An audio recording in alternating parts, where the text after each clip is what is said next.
ஆதித்யாயச சோமாய மங்களாய புதாட்ச குருச்சுக்கர சனி அம்ச ராகுவே கேதுவே நமக. அனைவருக்கும் வணக்கம். நான் உங்கள் அஸ்ட்ரோ புவனேஸ்வரி, பாரம்பரிய ஜோதிடர் மற்றும் திருமண பொருத்த நிபுணர். நீங்கள் நம்ம சேனலை ஃபஸ்ட்டு டைம் பார்க்குற மாதிரி இருந்தால் சேனல் சப்ஸ்கிரைப் பண்ணிவிட்டு பெல் பட்டன் கொடுத்து ஆல் ஆப்ஷன் கிளிக் பண்ணிக்கோங்க. அப்போ தான் நம்ம சேனலில் போடக்கூடிய ரெகுலர் பதிவுகள் உடனடியாக உங்கள் கவனத்திற்கு வரும். நம்ம சேனலில் தொடர்ந்து நிறைய கோச்சார பதிவுகள் பார்த்துட்டு வந்துட்டுருக்கோம். அதன் வரிசையில் நம்ம இன்றைக்கி பார்க்க போகிறது கும்பராசி மற்றும் கும்ப லக்னத்திற்கு குரு பகவான் மற்றும் உங்களுடைய செவ்வாய் பகவான், உங்களோட ராசிக்கு 3ஆம் அதிபதினு சொல்லக்கூடிய செவ்வாய் பகவானுடைய இணைவு குருமங்கள யோகம்னு சொல்லக்கூடிய 4ஆம் பாவகத்தில் அமைஞ்சிருக்கு. இது என்ன மாதிரியான பலன்களை கொடுக்க போகுது, எதிர்வரக்கூடிய இந்த 1.5 மாத நாட்கள் எப்படி இருக்க போகுது அப்படிங்கிறத வாங்க பார்க்கலாம். கும்பராசி மற்றும் கும்ப லக்னம், காலபுருஷனுக்கு 11ஆம் வீடு. இங்கு சனீஸ்வர பகவான் மூலத்திரிகோணம் பலம் பெறக்கூடிய வீடு. சனீஸ்வர பகவானுக்கு 2 வீடு இருந்தாலும் கும்பம் எப்பொழுதுமே ஸ்பெஷலா அப்படின்னு கேட்டிங்கன்னா கண்டிப்பாக ஸ்பெஷல். ஏன்னா அங்கே தான் வந்து பார்த்திங்கன்னா அவர் மூலத்திரிகோணத்துக்கு அப்படின்னாவே நீட்டு ஃப்ரெஷ் அதை எல்லாமே சொல்லலாமா அப்படின்னு கேட்டிங்கன்னா இருக்கு. அப்போ அந்தளவுக்கு ஒரு அதிபயங்கர புத்திசாலித்தனமான ராசி. எந்த ஒரு விஷயத்தையும் வந்து பார்த்திங்கன்னா நான் வந்து 10 நிமிஷம் கண்ணில் பார்த்தாங்கன்னா அந்த விஷயத்தை 11ஆவது நிமிஷத்தில் செய்வாங்க. அந்தளவுக்கு ஒரு திறமை, ஸ்பீச்சிங் அந்த மாதிரி யாருமே பேசவே முடியாது. அந்த மாதிரி ஏதோ ஒரு விஷயத்தில் வந்து பார்த்திங்கன்னா அதிபயங்கர திறமசாலிகளாக இருப்பாங்களா அப்படின்னு கேட்டிங்கன்னா கண்டிப்பாக இருப்பாங்க. புத்தி கூர்மை, தைரியம், தன்னம்பிக்கை அதிகமுடைய ராசி. ஒரு விஷயத்தை விட்டு கொடுத்தே போகவே மாட்டாங்க. இது எனக்கு தெரியல, இது விட்டுரு அப்படின்னா கண்டிப்பாக விடவே மாட்டாங்க. தொடர்ந்து கடுமையாக போராடி அந்த விஷயத்தை கற்றுக்கிறதுக்கு போராடுவாங்களான்னு கேட்டிங்கன்னா கண்டிப்பாக போராடுவாங்க. அது எவ்வளோ வயசு இருந்தாலுமே அந்த வயசை ஒரு காரணமே காட்ட மாட்டாங்க. 40 வயசு இருந்தாலும் அதற்குண்டான வேலையை செஞ்சுட்டே இருப்பாங்க. 50 வயசு இருந்தாலும் அதுக்குண்டான வேலையை செஞ்சுட்டே இருப்பாங்க. எந்த ஒரு விஷயத்தையுமே தொடர்ந்து கடுமையாக போராடக்கூடிய ராசி. அதிபயங்கர உழைப்பாளிகளும் சொல்லலாம். ஏன்னா உங்கள் எல்லாருக்குமே தெரியும், சனி பகவானுடைய ராசியாக வந்துட்டாவே நல்ல உழைப்பாளி.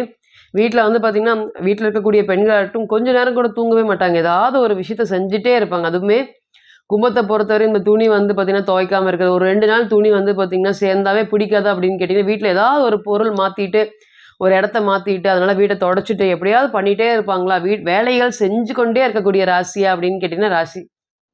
அந்த மாதிரி இருக்கக்கூடிய நபர்களை இன்றைக்கி வந்து பார்த்திங்கன்னா ராசியிலே சனீஸ்வர பகவான் இருக்கார். 7 சனியுடைய தாக்கம் கடுமையாக இருக்குது. அதே போல் ராசிக்கு 2ஆம் இடமான மீனத்துலேயும் வந்து பார்த்திங்கன்னா ராகு, வாக்குஸ்தானத்துலேயும் ராகு பகவானோட சம்மந்தப்பட்டிருக்காரு.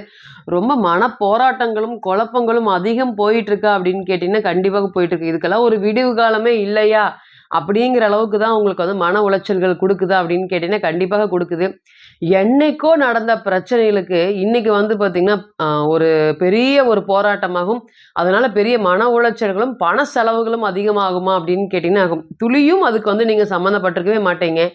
இருந்தாலும் அது எல்லாமே வலுக்கட்டாயமாக வாலண்டியராக உங்களால் எல்லாமே தெரியும். தெரிஞ்சாலுமே அதை நிப்பாட்ட முடியாமல் கடுமையாக போராடிட்டு இருக்கீங்களா அப்படின்னு கேட்டிங்கன்னா கண்டிப்பாக போராடிட்டு இருக்கீங்க. 2வது தொழிலில் வந்து விரும்பத்தகாத வாழ்வியல் மாற்றம் எல்லாமே நிறைவேறிச்சு. என்ன நீங்கள் நினச்சி ஒரு தொழிலை ஆரம்பிச்சிங்கன்னா இது அன்றைக்கி வந்து ஆப்போசிட்டாக இது பண்ணலாமா வேண்டாமா, இது க்ளோஸ் பண்ணிடலாமா அப்படிங்கிற அளவுக்கு மனக்குழப்பங்கள் போயிட்டுருக்கா அப்படின்னு கேட்டிங்கன்னா ஃபஸ்ட்டு அப்படி தான் போயிட்டுருக்கு. 2வது என்னென்னு கேட்டிங்கன்னா அந்த தொழில்னால் நிறைய வாழ்க்கையில் ஏற்ற இறக்கத்தை சந்திச்சிட்டிங்க. நேற்று வரையும் மரியாதை கொடுத்து உங்களை முன்னிறுத்தி பேசிகிட்டு இருந்த நபர்கள் எல்லாருமே இன்றைக்கி உங்களை பின்னாடி இருந்து பேசுகிறது, ஒரு விசேஷத்துக்கு கூப்பிடாமல் அவமதிக்கிறது, அதே போல் வந்து பார்த்திங்கன்னா ஒரு முக்கியம் கொடுக்கறதே வந்து பார்த்திங்கன்னா முன்னாடியெல்லாம் ப்ரியாரிட்டி கொடுத்து ஒன்று பண்ணிகிட்டு இருப்பாங்க. இன்றைக்கி அந்த முக்கியம் அப்படிங்கிறது இல்லை. வெளியே உங்களை பற்றி பல பேர் பலவிதமாக பேசக்கூடிய ஒரு சுச்சுவேஷன்லாம் ஏற்பட்டிருக்கு அப்படின்னு கேட்டிங்கன்னா ஏற்பட்டிருக்கு. பொதுவாக 7 சனி காலத்தில் நமக்கு வந்து பழிகள், தீராத பழிகள் வருமா அப்படின்னு கேட்டிங்கன்னா கண்டிப்பாக வரும். அந்த பழிகள்னாலே நமக்கு மன அழுத்தம் கொடுக்கக்கூடிய ஒரு சுச்சுவேஷனை ஏற்படுத்திடும். 2வது நல்லா வந்து பார்த்திங்கன்னா போயிட்டு இருந்த பிஸ்னஸ்ஸு இந்த 1 வருட காலமாகவே சரியாகவே போகவே மாட்டேங்குது. தொழிலுக்கு கடுமையான என்ன முயற்சி பண்ணாலுமே அது சக்ஸஸ் கொடுக்கவே மாட்டேங்குது. அதனால் வந்து பார்த்திங்கன்னா இன்றைக்கி மாமனார்கிட்ட மாமியார்கிட்ட பேச்சு வாங்கக்கூடிய சூழ்நிலைகள் இருக்குது. என்னுடைய பொருளாதாரத்தை இழந்தனால அவங்கக்கிட்ட வந்து நாங்கள் பெருசாக பேசிக்கிறதுல கஷ்டம் இல்லை. இதனால் கணவன் மனைவிக்குள்ளே சண்டை வர்றது, இந்த மாதிரி நிறையா பிரச்சனைகள் கும்பம் சந்திச்சுட்டு வந்துட்டுருக்கா அப்படின்னு கேட்டிங்கன்னா கண்டிப்பாக சந்திச்சு வந்துட்டுருக்கு. அங்கே சந்திரன் மட்டும் இல்லை, எந்த கிரகங்கள் இருந்தாலுமே பயங்கரமான பாதிப்பா அப்படின்னு கேட்டீங்கன்னா உதாரணத்துக்கு சனீஸ்வர பகவான் இருந்தால் இன்னுமே வந்து பார்த்திங்கன்னா செவ்வாயுடன் சேர்ந்து இருந்தாலுமே ரொம்ப பாதிப்பு. ஏன்னா சனீஸ்வர பகவான் அப்படிங்கிறது மெதுவாக நகரக்கூடிய கிரகங்கள். அப்போ ரொம்ப வருடத்துக்கு அந்த பலன்கள் நிலைக்கிற மாதிரி ஒரு பலனை ஏற்படுத்தி கொடுத்துருவார். அதுவுமே உங்களுக்கு பிறந்த கால ஜாதகத்தில் 7 சனி காலத்தில் இதே தசையோ புத்தியோ வந்துச்சுன்னா சொல்லவே தேவையில்லை. அப்படி 10 நிமிஷத்துக்கு மேலே பேசினா அழுதுருவீங்களான்னு கேட்டிங்கன்னா அழுதுருவீங்க. இடமாற்றம் ஒரு சின்ன வீடு கூட பிடிக்க முடியாம நமக்கு வந்து பார்த்தீங்கன்னா, தோதா கிடைக்காம தொடர்ந்து ஒரு 3 மாசத்துக்கு மேல நம்மளால அந்த வாடகை குடுக்க முடியல. இல்ல அவசரத்துக்கு வந்து பார்த்தீங்கன்னா, ஒரு பெரிய வீடா எடுத்துட்டோம், பிடிச்சிட்டோம்.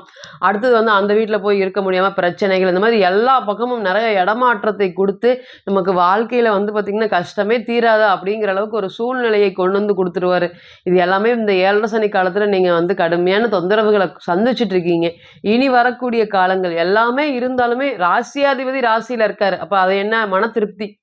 இருக்கிறத வந்து பார்த்தீங்கன்னா, கடுமையா தக்க வச்சுக்கிறதுக்கு இது ஒரு நல்ல காலமாக இருக்கும். அதேபோல 2வது என்னன்னு கேட்டீங்கன்னா, என்ன பிரச்சனைகள் வந்தாலும் தாங்கக்கூடிய சிச்சுவேஷன குடுப்பாங்களா? அது மட்டும் எங்களுக்கு இருந்தா போதும் அப்படிங்கிறவங்களுக்குலாம் நிச்சயமா இந்த 7 சனி, சனீஸ்வர பகவான் சந்திரன் மேலயே இருக்கிறதுனால, ராசியாதிபதி ராசியிலே இருக்கிறதுனால, எவ்வளோ பிரச்சனைகள் வந்தாலும், தடை இருந்தாலும், தாமதம் வந்தாங்களும் அதெல்லாமே முறியடிச்சுட்டு நீங்க வந்து பார்த்தீங்கன்னா, வாழ்க்கையில அடுத்த ஸ்டேஜுக்கு போறதுக்கு உண்டான வேலையை சனீஸ்வர பகவான் நிச்சயமா ஏற்படுத்தி குடுப்பாரு. இன்னைக்கு குருமங்கள யோகம் 4ஆம் பாவகத்துல அமைஞ்சிருக்கிறது. முதல் தர யோகம் என்னன்னு கேட்டீங்கன்னா, ஆல்ரெடி பிசினஸ்ல லாஸ் ஆயிருச்சு. நான் வந்து பார்த்தீங்கன்னா, வேண்டா வெறுப்பா வெளிய வந்துட்டோம். வந்து வாடகை வீட்ல இருக்கிறோம். எங்கனால வாடகை குடுக்க முடியாம ரொம்ப தடுமாறுறோம், கஷ்டப்படுறோம். அல்லது அங்க இருக்கக்கூடிய சூழ்நிலைகள் எங்களுக்கு பிடிக்க மாட்டேங்குது. யாராவது ஏதோ சொல்றாங்க. நாங்க எப்பவுமே இண்டிபெண்டன்ட்டா சுதந்திரமா வாழ்ந்து பழகிட்டோம். எங்களுக்குன்னு ஒரு வீடு அமையாது. அந்த வீடு சார்ந்து நாங்க எடுக்கக்கூடிய ஒரு முயற்சிகளுமே ஃபெயிலியர் ஆகுது. இன்னைக்கு போறோம். அந்த இடத்த வேற யாருக்கோ குடுத்துட்டோம்னு சொல்றாங்க. நாளைக்கு நாங்க போய் பேசுறோம். ரேட் அதிகம் சொல்றாங்க. ஆனா, கொஞ்ச நாள் கழிச்சு அதே இடத்த வந்து பார்த்தீங்கன்னா, ரேட்டு கம்மியா கிரயம் பண்ணியிருக்காங்க. ஆனா, எங்களுக்கு வந்து பார்த்தீங்கன்னா, நாங்க போனாவே அதிகமா சொல்றது, அந்த மாதிரி நடந்துட்டே இருக்குது. ஒரு வீடுங்கிறது ஒரு அமைய மாட்டேங்குது. அப்படின்னு சொல்லி வருத்தப்பட்டுட்டு இருந்தவங்களுக்கு லாஸ்ல எல்லாமே போயிருச்சு.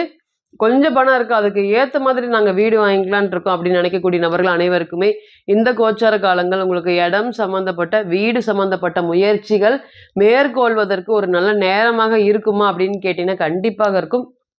முயற்சி ஸ்தானாதிபதி குரு பகவானோட பலப்படும்போது, உங்களுடைய எண்ணம், செயல், சிந்தனை எல்லாமே இனிமேல் பாசிட்டிவா இருக்குமா அப்படின்னு கேட்டீங்கன்னா, பாசிட்டிவா இருக்கும். நீங்களும் புத்திசாலித்தனமா, தைரியமா, தன்னம்பிக்கையா போராடக்கூடிய ஒரு சிச்சுவேஷனை ஏற்படுத்தி குடுப்பாரா அப்படின்னு கேட்டீங்கன்னா, கண்டிப்பாக குடுப்பாரு. சந்தோஷத்தை முழுமையாக அனுபவிக்க முடியல. இப்ப பணம் வருது. அந்த பணம் வந்து பார்த்தீங்கன்னா, அழுது கஷ்டத்திலேயே வர மாதிரி இருக்கு. சந்தோஷமா ஒரு விஷயங்களும் பண்ணவே முடியல. முடிஞ்ச வரை கும்பம் வந்து பார்த்தீங்கன்னா, காசு தங்காமல் மட்டுமே தான் கஷ்டத்த பெருசா அனுபவிச்சிருப்பாங்களா அப்படின்னு கேட்டீங்கன்னா, கண்டிப்பாக அனுபவிச்சிருப்பாங்க. அந்த காசு வரதிலேயே நெறைய தடங்கள் ஏற்பட்டிருக்கும். இனி வரக்கூடிய காலங்கள் அனைத்துமே 2ஆம் பாவகத்தோடு ராகு சம்மந்தப்பட்டாலுமே, 2ஆம் அதிபதி, 3ஆம் அதிபதியோட பலமா இருக்கிற இந்த காலத்துல வந்து பார்த்தீங்கன்னா, அண்ணன் சார்ந்து எனக்கு போகலாமா? தம்பி சார்ந்து, என்னுடைய குடும்பம் சார்ந்து நான் போகலாமா? அவங்க ஆல்ரெடி நல்லா தொழில் பண்ணிட்டு ஓரளவுக்கு ஃபினான்ஷியலா பொருளாதாரத்துல ஒரு நல்ல உயர்வான நிலையில இருக்காங்க. இத்தன நாளா என்னுடைய ஈகோ காரணமாக அவங்க கிட்ட நான் போகாம விட்டுட்டேன். இன்னைக்கு நான் தொழில்ல வந்து பார்த்தீங்கன்னா, 0 ஆயிட்டேன். எனக்கு அவங்கள தவிர இப்ப வேற யாருமே வழி இல்ல. இப்படிங்கிற சூழ்நிலையில வந்து பார்த்தீங்கன்னா, நாங்க கண்டிப்பா அவங்க கூட போய் சேர்றதுனால எங்களுக்கு ஒரு நல்ல ஒரு யோகத்தை ஏற்படுத்தி குடுக்குமா? இந்த மாதிரியான கேள்விகளுக்கு அண்ணன், தம்பினால சிறந்த யோகம் ஏற்படுத்தி குடுக்கக்கூடிய தசாபுத்தி இருக்கும்போது நிச்சயமா அது 100% சப்போர்ட் பண்ணும். ஆனா இந்த கோச்சார காலங்கள் அவங்க கிட்ட போய் பேசுறதுக்கும் சரி, அல்லது வந்து பார்த்தீங்கன்னா உங்கள பத்தி மனம் விரும்பி சொல்றதுக்கும் சரி, அடுத்த கட்ட பொருளாதார வளர்ச்சி அவங்க கூட்டிட்டு போறதுக்குமே, இது ஒரு நல்ல காலமாக இருக்குமா அப்படின்னு கேட்டீங்கன்னா, கண்டிப்பாக இருக்கும். மங்கள சுப நிகழ்ச்சிகள், மங்கள காரகன் குருவோடு இணையும்போது, மங்கள சுப நிகழ்ச்சிகள் பண்றதுக்கு எல்லாத்துக்குமே நல்ல நேரமாக இருக்குமா. எங்களுக்கு வரன்களே வரவே மாட்டேங்குது. நாங்க எதிர்பார்க்கக்கூடிய அனைத்து விஷயங்களுமே வந்து பார்த்தீங்கன்னா, தடை ஏற்படுது. நாங்க என்ன பொண்ணு பார்க்க போனாலும், மாப்பிள்ளை பார்க்க போனாலும், ஏதாவது ஒரு காரணம் சொல்லி ஏறக்குறைய நிச்சயம் வரையும் போய் நிற்கக்கூடிய சூழ்நிலைகள் எல்லாமே இருந்திருக்கு. உங்க எல்லாருக்குமே தெரியும் சனீஸ்வர பகவான் அங்க இருக்கும் பட்சத்துல 7ஆம் வீடமான சிம்மத்த பார்த்துட்டே இருப்பாரு. அப்ப 7ஆம் பாவத்த பார்க்கறனால திருமணம் கண்டிப்பா டிலே ஆகுமா அப்படின்னு கேட்டீங்கன்னா, கண்டிப்பாக டிலே ஆகும். இனி வரக்கூடிய காலங்கள் அனைத்துமே திருமணம் சம்பந்தப்பட்ட சுப நிகழ்ச்சிகளுக்கு ஒரு நல்ல ஒரு அடுத்த கட்ட வளர்ச்சியை நோக்கி கொண்டு போகுமா? அடுத்த ஸ்டெப்பே போக மாட்டேங்குது அப்படின்னு சொல்லக்கூடிய நபர்களுக்கு நிச்சயமா திருமணம் சம்பந்தப்பட்ட முயற்சிகள் மேற்கொள்ளும். புதிய நபர்களால வந்து பார்த்தீங்கன்னா, ஆதாயம். யாராவது நபர்கள நம்பி நான் தொழில் பண்ணலாமா?